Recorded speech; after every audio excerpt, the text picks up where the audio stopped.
Hello দর্শক বন্ধুরা, আপনারা দেখুন আজকে সোমাইয়া ভিলেজ ব্লগ চ্যানেলে আপনাদের একটা রেসিপি করে দেখাবো রান্নার। তার আগে আমি দেখুন মেশিনে কাজ করছি, দেখতেই পাচ্ছেন। কাজ করি সব কিছু করে তারপরে রান্নাঘরে আমি যাই। দেখুন এখানে সবজি চাষ করা হবে বলে মাটি কোপানো হচ্ছে, এখানে সবজি লাগাই আমরা। দেখুন ঘুঁটো দিচ্ছি আমি, মানে সেই গরু ঘুঁটো দিচ্ছি। তো এটা আমি রান্না করি শুকনো হলে, এতেই রান্না করা হয়, খেরে রান্না করা হয় আমাদের। পটলটা মাংস দিয়ে রেসিপি তৈরি করে আপনাদের দেখাবো। তো পটলটা কাটছি, দেখুন। আদা রসুনটা দেখুন অল্প মাংস বলে ওই জন্য আদা রসুনটা আমার স্ত্রীতে ছোটো আমার স্ত্রীতে করছি। তো মাংসটা আকিকার মাংস দিয়ে গেছে একজন। তো দেখুন চলুন এবার রান্নাঘরে, এটা আমার রান্নাঘর।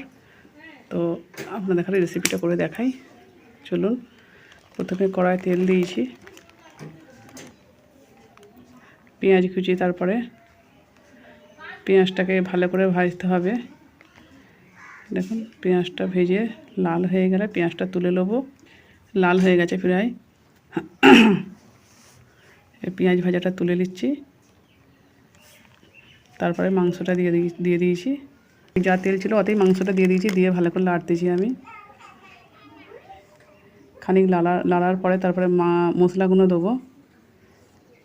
আদা রসুনটা দিয়ে নিই এখন। নুন দিনুন,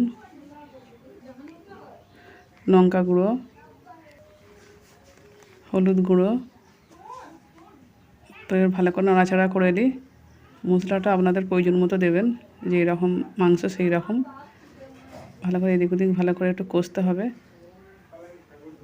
দেখুন ভালো করে কষে দেওয়া হয়ে গেছে। এবার আদা রসুনটা দেবো।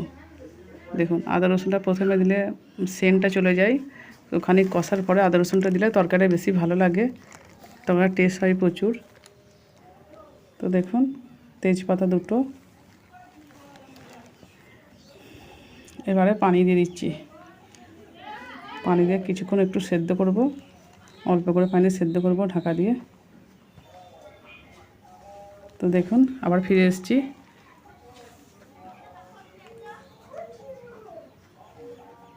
দেখুন প্রায় মাংসটা সেদ্ধ হয়ে এসছে। পটলটা কিন্তু ভাজিনি, কাঁচা পটলই এতে দিয়ে নিতে হবে, দিয়ে ভালো করে কষতে হবে। পটলটা অল্প দিয়েছি, মাংসটা অল্প বলে পটলও অল্প দিয়েছি, বেশি পটল দিলে ভালো লাগবে না খেতে। তো দেখুন ভালো করে কষবো। কষা প্রায় হয়ে এসছে আমার, একটু ঢাকা দিয়ে কষতে হবে। দেখুন এবার পেঁয়াজগুলো যেগুলো ভাজা ছিল সেগুলো দিয়ে দিচ্ছি। আগে যে ভেজে পেঁয়াজটা তুলে রেখেছিলাম সেটা দিয়ে দিলাম।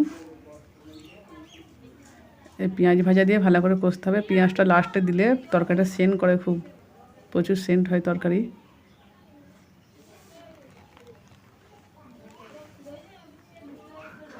ঘরোয়া মশলাতে আমি সব তরকারি বানাই, আমার মানে সব ঘরোয়া যেগুলো ব্যবহার করি এগুলোই। এবারে পানি দিয়ে দিচ্ছি, কষা হয়ে গেছে। দেখুন 10 মিনিট পরে ফিরে এলাম, তরকারি প্রায় হয়ে এসছে।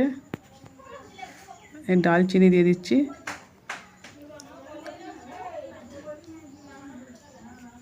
দেখুন তো বন্ধুরা তরকারি আমাদের রেডি হয়ে গেছে। তো এতক্ষণ আমার সঙ্গে থাকার জন্য আপনাদের ধন্যবাদ। ভালো লাগলে অবশ্যই ভিডিওটা সাবস্ক্রাইব করুন।